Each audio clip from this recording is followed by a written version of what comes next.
Hola, mi amigos in Argentina. Thank you so much for taking the time to come together to be with us virtually in this completely difficult time for Israel and for Jews all over the world. We all know where we were at 6:30 a.m.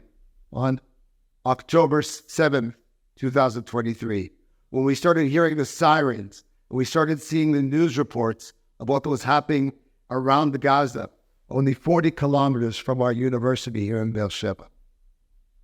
I'm holding here in my hand a piece of a missile that landed here at Ben-Gurión University in our parking lot. I don't know if you can see this.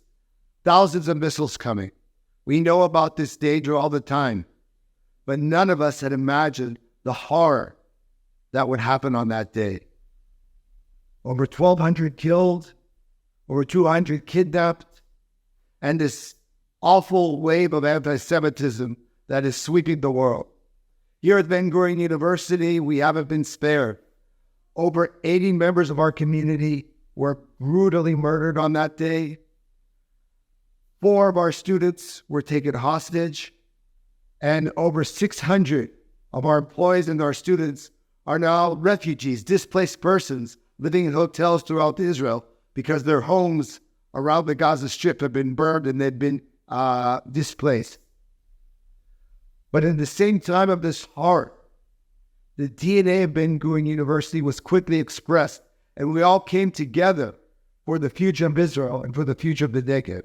Even on that Saturday, over 500 of our students, medical students, psychology students, emergency medicine students, physical therapists descended on Soroka Hospital to volunteer with the over 900 wounded and with their families, helping to make some type of order of the chaos that is going around us.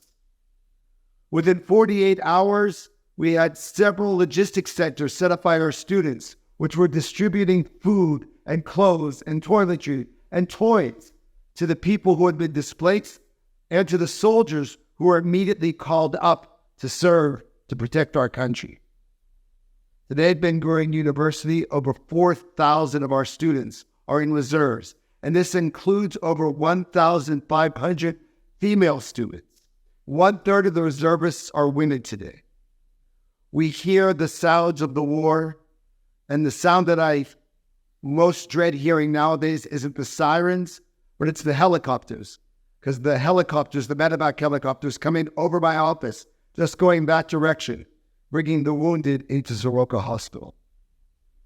As we look forward, it's clear that Ben-Gurión University is essential for the rebuilding of the Negev. Already today, we have 3 high schools functioning here on our campus in Beersheba, and 5 elementary schools and high schools functioning on our campus in Eilat, providing education to the children who survived the massacres and who are now living in the hotels of Eilat.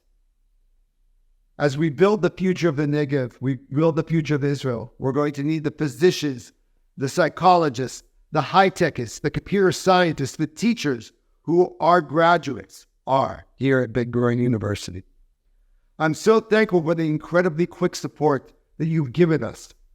Your funds, your philanthropy are enabling us to give scholarships to each and every one of our reservists. It's enabled us to give tuition waivers and to give dormitories so that when our students come back, they have a very good place to be to.